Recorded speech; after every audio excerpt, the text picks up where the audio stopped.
Well, hello and welcome to this next section in our Lent Reflections.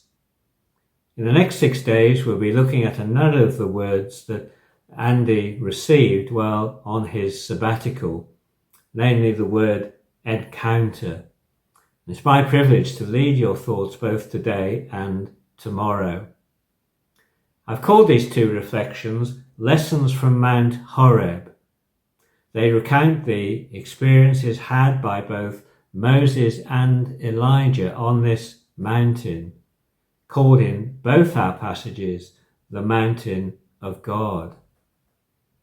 So let's look today at Moses in Exodus chapter 3. Moses had grown up in Pharaoh's palace, a life of privilege and luxury. And yet he must have known that he was a Hebrew, adopted by Pharaoh's daughter, because in Exodus 2 we're told that he went out to where his own people were and saw their hard labour. When he saw an Egyptian beating a Hebrew, he was so incensed that he killed the Egyptian. And then, in order to escape Pharaoh's threats to kill him, he had to flee to Midian. He became an exile in a foreign land.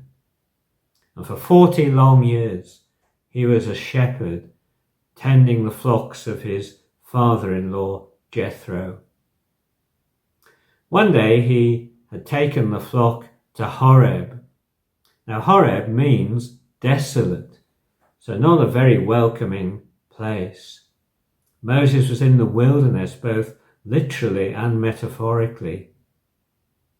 Incidentally, another name for Horeb is Sinai, which means full of thorns, but hugely significant later, of course, because it was there that God gave the Ten Commandments to Moses, another encounter on this mountain.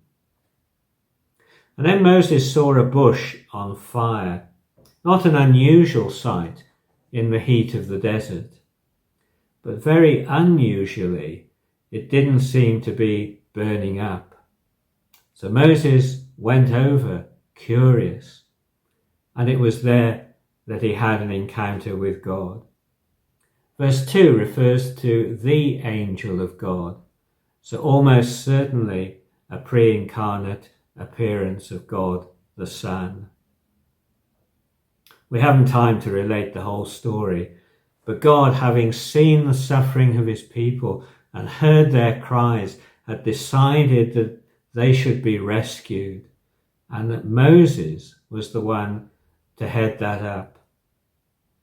Well, that at that astonishing and frightening command, because it wasn't an invitation, Moses makes all sorts of excuses. Perhaps in the circumstances we would have done the same. I'm not worthy. They won't listen to me. I'm not eloquent enough. And then perhaps the best of all, oh, please send someone else. And God had to perform various miracles in order to convince Moses to go back to Egypt. So what can we learn from this encounter? Well, first of all, you may think that your life is very ordinary, very insignificant. But if you're faithful, God is always teaching you, working in you, and who knows, perhaps preparing you for a task not yet revealed. When he set out on that day, Moses didn't have a clue about what God had in mind. And this encounter shows us that God can meet us in the mundane. And so the question is for each one of us, how open are we to new things from God, to God revealing his plans and purposes for our lives? How ready are we to hear from God? And how ready are we to obey without making excuses? Secondly, I wonder how Moses felt during those 40 years in the wilderness. I wonder how much the suffering of his people weighed on his mind. Oh, how I've messed up by killing that Egyptian all those years ago. Perhaps things could have been so different. Perhaps you've had similar feelings. Something that's happened in the past that has affected your present. I wish it all could have been different. Well, if that's you, God hasn't finished with you yet. Your past doesn't have to define your present or your future. You know, God had plans to prosper both Moses and the people he led, and he can do something new in your life if you let him. He's the God of restoration and second chances. And then lastly, this is a life-changing day for Moses. Nothing would be the same again. Just another ordinary, boring day turned into something extraordinary. I'm sure Moses wasn't expecting to encounter God. After all, there's no record in Scripture of appearances like this since the days of Jacob, centuries before. But to Moses' credit, despite his initial excuses and reluctance, he did go back to Egypt and eventually led the Israelites out of slavery.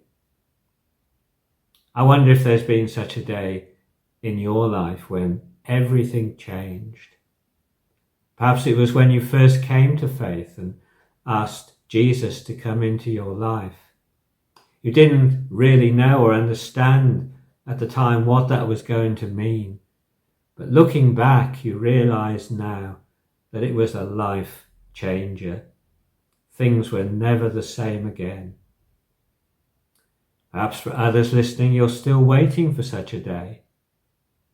Well, wherever you are on your journey, my prayer is that we will be open to God speaking to us, even in unexpected ways, even in the mundane, and that when he does call us to something new, we will respond just as Moses did initially in verse 4 and say, "Here I am."